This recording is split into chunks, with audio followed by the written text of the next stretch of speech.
In today's video, we're going to take one layer cake and make one quilt. Hi, I'm Kim Jamieson-Hirst of Chatterbox Quilts. Now, you probably know what a layer cake is. Here's an example of one. This is a package of fabrics all from one line typically, and they are 10-inch squares. And there may be 40 or 42 of these 10-inch squares in one layer cake. And they're great for making a quick quilt. But sometimes you see designs that you have to add extra yardage into them. I want to see something that I'm using just the layer cake to make that top, because I want to use up as much of that fabric as I can. Hopefully all of it in the quilt top. So I've got a really easy quilt design for you today, and I want to walk you through how to make it using one layer cake. Now, before I get into all the details though, I want to say a really big thank you to my Patchwork Pals. Those are quilters who are in my Patchwork Pals YouTube channel membership, and they help to support the Chatterbox Quilts YouTube channel through a very small monthly subscription. And in return, they get lots of perks like early access to all my videos and priority in the comments. So if you're interested in supporting my Chatterbox Quilts YouTube channel, I'd love to have you in the Patchwork Pals membership. Click on the join button you'll see below any of my videos. You can get all the details, and you can even become a Patchwork Pal today. Now let's talk about what to do with these 10-inch squares in the layer cake. So here's a couple of layer cake squares, okay? 10-inch squares, right? So what you could do first is you take those squares and you're going to cut them into quarters. And so what you're going to get is you're going to get 4 5-inch squares from one layer cake piece. Okay, what should we call them? Layer cakelets or something like that? From one of the 10-inch squares. Okay, so you've got your 4 pieces here. Now, for the quilt that I'm going to be showing you how to make, you're going to use 30 of those 10-inch squares. Okay, so you're going to take 30 10-inch squares, cut them into quarters. What's that going to give you? It's going to give you 30 times 4, 120 of these 5-inch squares, all right? And the quilt I'm designing has 10 of these squares across in a row, and there are 12 rows down, okay?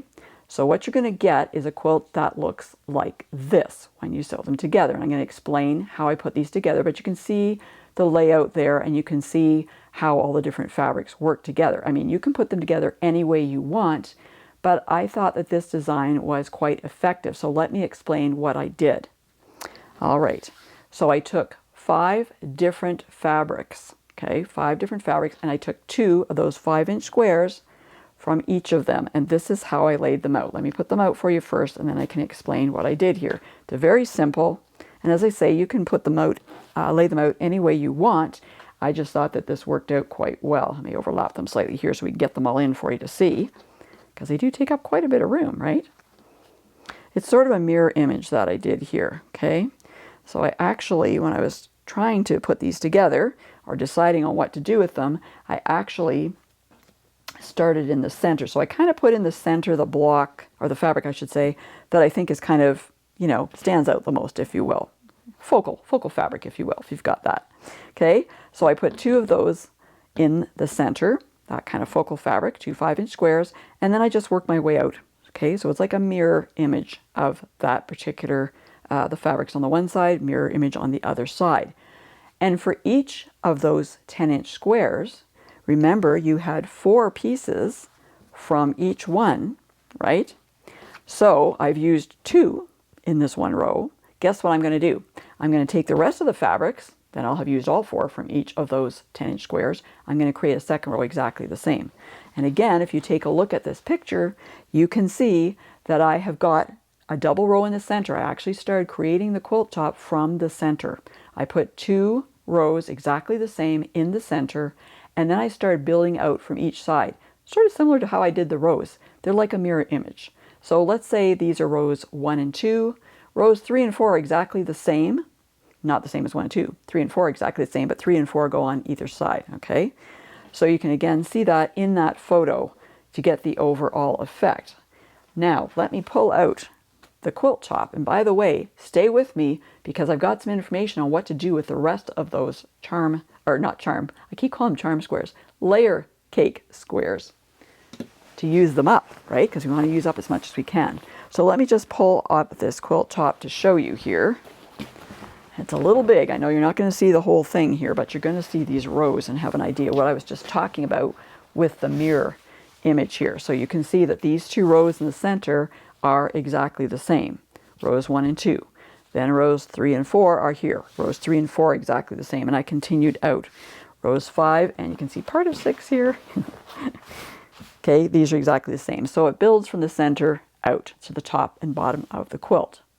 Now, we do have some fabric left over, don't we? Yes, we do. We have at least 10 of those 10-inch squares left over. What are we going to do with them? Well, what you can do with them is you can take them and you can cut them into 2.5-inch wide strips. Okay, so out of one of the squares, you're going to get 4 2.5-inch by 10-inch strips. And then the next thing you want to do is sew them together. Okay, so you're going to sew them together along the short edge, along that 2.5-inch edge to make these long strips. And in this particular quilt that we've already created the top part of it, the center part I should say, you need to have 6 of those strips sewn together to make a side border. So 2 strips each with 6-inch strips, 6 strips in them. Oh boy. Check the description below. I'll have more details on this so I can break it all down for you with the dimensions. You're going to have a strip that has 6 pieces in it that are each 2.5-inch by 10-inch unfinished. And that's what's going to make your 2 sides, your right and your left side. Okay. You'll need to trim them just a little bit. Okay. And you can put those together in a similar way that I did the quilt center. I'll let you decide how you want to put those together. And you still have top and bottom borders that you need. And that's going to be 5 of those strips put together. Again, you'll need to trim them a little bit. So when you do that, you're going to use up pretty much all the layer cake. You might have a few of those squares left over. Maybe you can put them into the back and piece the back with some other fabric. But when you're done, you're going to get a quilt that looks like this. Again, sorry, you can't see exactly the whole thing. What I want to show you here is part of the quilt and part of the pieced border. So you can see I've got the strips sewn together and how they go along. They're trimmed. This one you can see is trimmed a little bit at the edge there. You're going to need to do that because they'll be a little bit longer than the quilt. So that's a really easy way to use up pretty much the whole layer cake, which we want to do, and you don't have to add any additional fabric to it. Thanks so much for watching today. I hope you enjoyed the video. And if you did, please give it a big thumbs up and remember to subscribe and hit the bell so you'll be notified the next time I release a new video. And for more helpful quilting information, be sure to go to my website at www.chatterboxquilts.com.